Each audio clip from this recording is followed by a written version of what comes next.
In just a few hours, we've gone from Japan's tropical south to its winter wonderland. And why? Because we're finally checking off one of the biggest events on our Japan bucket list, the legendary Sapporo Snow Festival. If you saw our last video, we know we left everything behind and came to Japan with a mission to explore the whole country for the next year. So in this video, we're not just going to show you the festival, we're taking you on a full winter adventure through Sapporo and around Sapporo itself. Alright, enough talking for now. Let's go explore the festival, freeze our faces off, and I can't touch my phone, so I have to touch it with my freaking nose because it's so cold, and eat way too much street food. And after that, we'll show you all the incredible things you can do around Sapporo in the winter. Let's go! Sapporo is actually one of Japan's youngest cities, only founded in the late 1800s. And despite being Japan's 5th largest city, it feels completely different from Tokyo or Osaka. For 1 week, every February, over 2 million visitors descend upon Sapporo, turning the city into a giant outdoor art gallery made entirely of ice and snow. But this festival is more than just pretty sculptures. It's got wild history, crazy competitions, and some of the best winter street food in Japan.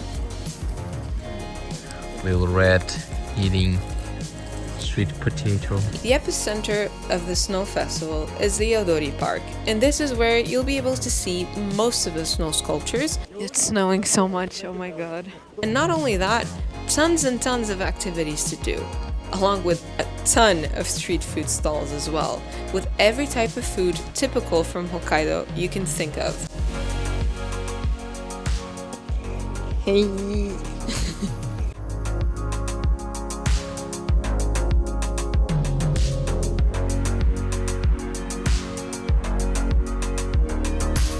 The festival stretches for 1.5 kilometers, which is quite a lot, so you can only imagine that it will take you a long time to see the whole of the festival. But we do suggest one place where you can see everything from above: the Sapporo TV Tower.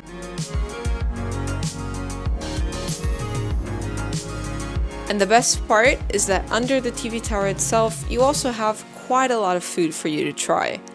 Sapporo, of course, is well known for its miso-based ramen, but they have so much more that you can try, like the crab or the wagyu skewers, of course, and I also even found a tornado potato skewer. But the Sapporo Snow Festival is not only concentrated at the Odori Park. You can also find the Ice Festival in Susukino Street. And here, there's quite a lot of artists that compete for a final prize for the best ice sculpture.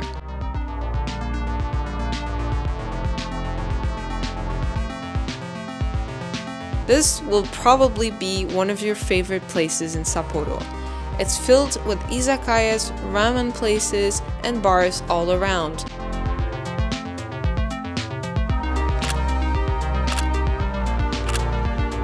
Speaking of ramen, there's also an amazing place that we recommend that you go. The Ramen Yokocho is an alleyway near Susukino Street that offers a ton of ramen stalls you can eat at. But we recommend Haruka. You might have to wait a bit in line, so you want to maybe go a little bit earlier than normal, but it's definitely worth the wait. Just bring a couple of extra warm clothes just in case. Excited.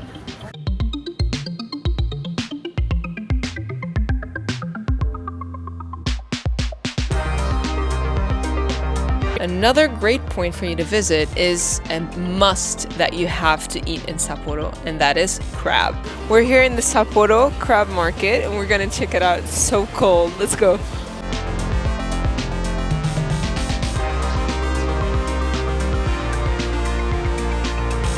Male crabs are much more expensive than the female crabs because they're bigger.